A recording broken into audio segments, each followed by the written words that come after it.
Assalamualaikum warahmatullahi wabarakatuh. Gimana teman-teman kabarnya? Sehat selalu ya untuk kita semua. Semoga kita diberi kemudahan dan kelancaran untuk melunasi hutang-hutang kita. Oke, di sini kita ngobrol santai aja ya. Gue mau nanya nih sama lo, jujur ya, buat lo yang lagi kesulitan sama bayar pinjol, apa sih susahnya buat berhenti bayar pinjol? Gue yakin ya, lo udah berjuang mati-matian, ngumpulin dana talangan, cari pinjaman sana sini, bahkan sampai ngabisin tabungan deh. Tapi sekarang semuanya udah habis. Lu udah di titik dimana lu emang bener-bener gak sanggup bayar. Jadi ngapain lagi masih mikirin hal-hal yang bikin lu takut, seperti ada DC atau ancaman DC yang datang ke rumah. Mungkin lu ngerasa DC itu menyeramkan, entah lewat telepon, WhatsApp, atau email. Padahal ngadepin mereka itu simpel banget. Lu cukup ganti nomor telepon lu, hapus WhatsApp lu, dan ganti email lu. Beres. Mereka itu gak akan ngehubungin lu lagi. Terus gimana kalau DC-nya datang ke rumah? Nggak usah khawatir. Jangan percaya sama ancaman mereka lewat telepon atau chat. Mereka itu nggak akan berani bertindak macam-macam. Kalaupun mereka datang, sampaikan saja apa adanya, sesuai fakta yang lu alami. Bilang lu nggak punya uang dan lu nggak sanggup untuk bayar. Nah, musuh terbesar lu itu bukan DC, tapi diri lu sendiri. Lu yang sibuk ngebangun drama itu di kepala lu sendiri, ngebayangin DC datang ke rumah, aset disita, atau diusir dari rumah. Semua itu cuma ketakutan yang lu ciptain sendiri. Makanya yang paling penting itu bukan nyari cara ngadepin DC, tapi nyari cara ngadepin diri lu sendiri yang selalu ketakutan dan gak bisa diajak kompromi. Coba deh lu pikirin, selama ini siapa yang ngerasa ketakutan? Lu sendiri kan? Dan ketakutan itu muncul karena ancaman-ancaman dari telepon atau WhatsApp. Nah, sekarang lu udah putus nih kontak sama mereka. Terus kenapa lu masih takut?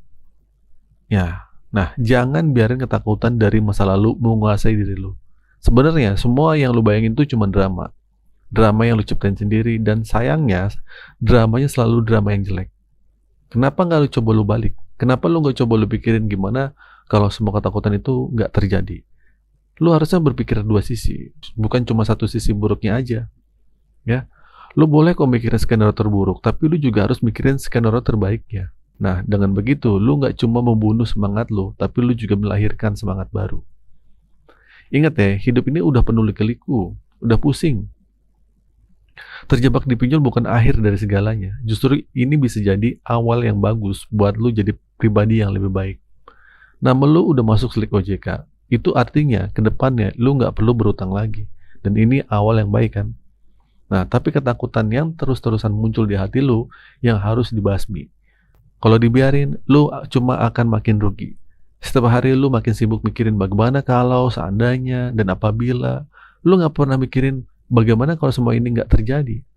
Lu malah diem aja di rumah, nggak mau keluar dan nggak mau nyari kerjaan baru.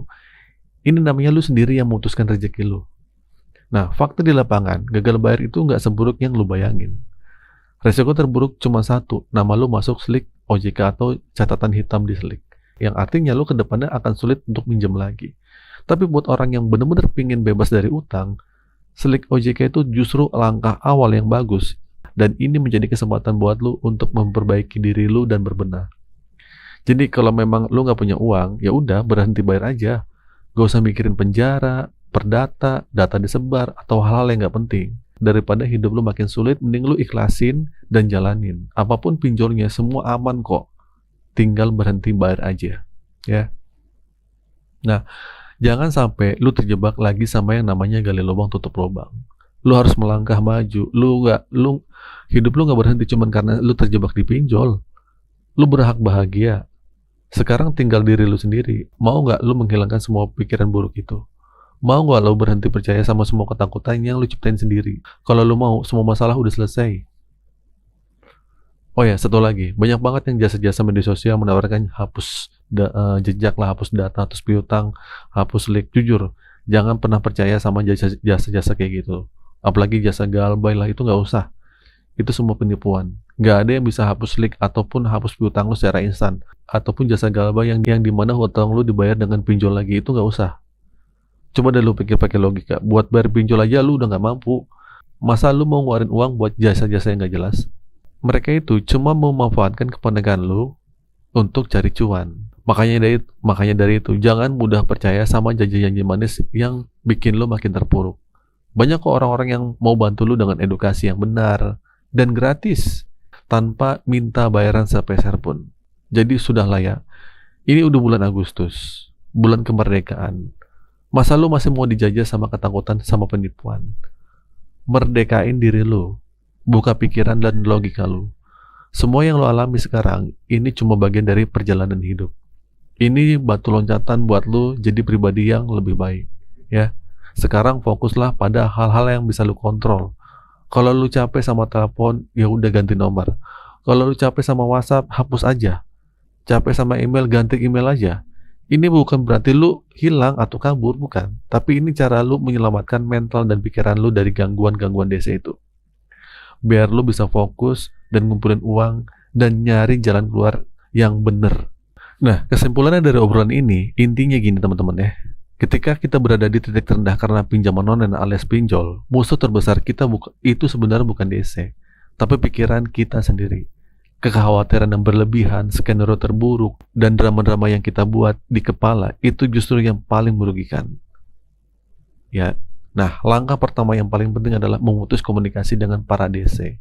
Ganti nomor, hapus WhatsApp, ganti email. Ini bukan untuk menghilangkan utang, melainkan melindungi mental kita agar tidak terus-menerus ketakutan dan tertekan. Nah, setelah mental kita tenang, kita bisa fokus pada masalah yang sebenarnya.